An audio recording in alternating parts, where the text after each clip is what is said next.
but don't get me in it at all. Okay, we are going to start with a section in the back,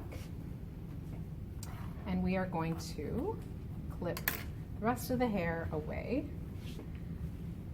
Remember that all thermal iron work is done on dry hair. All right, you can all respond, it's all good. Okay, so we're going to take our Marcel irons, again, opening, closing, rotating towards us. The shell is always away from us. In this instance, we're going to take small sections and we're going to hold the curling iron on a 45-degree angle. Okay, so you're going to insert with the shell on top. The shell is always on top. You're going to rotate. One turn, slide down, rotate, slide down, rotate. Does anyone know why we rotate before we slide down?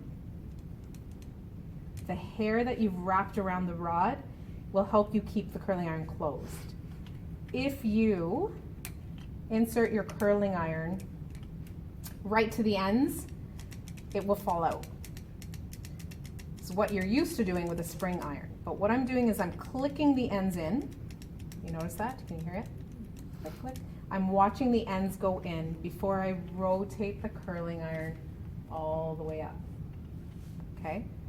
Now, if this was a live person, how would I protect the client's scalp? Use a comb. Use a comb. So I'm going to take the comb and I'm going to insert it and protect the scalp with the comb.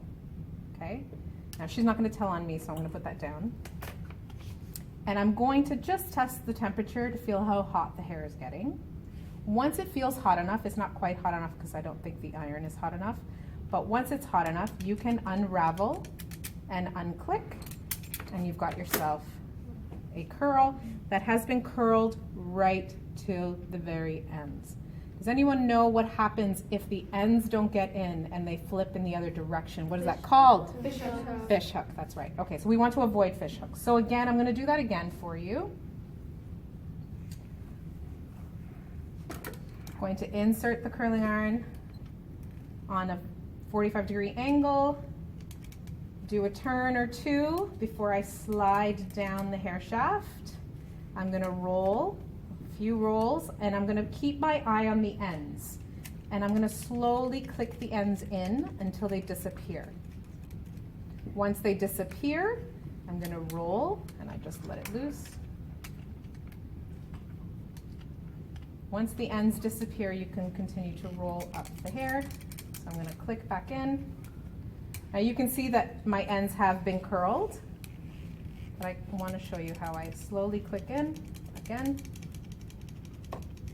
I'm going to curl a little bit more, and I'm focusing on those ends. You'll also notice that I'm not curling on top of the ends because I need to see what I'm doing. So I like to direct my ends on one side of the iron and the rest of the hair on the other side of the iron. Once it's hot enough, I can unclick and slide out, or I can unravel like so, and we've got another really pretty curl. Sound good?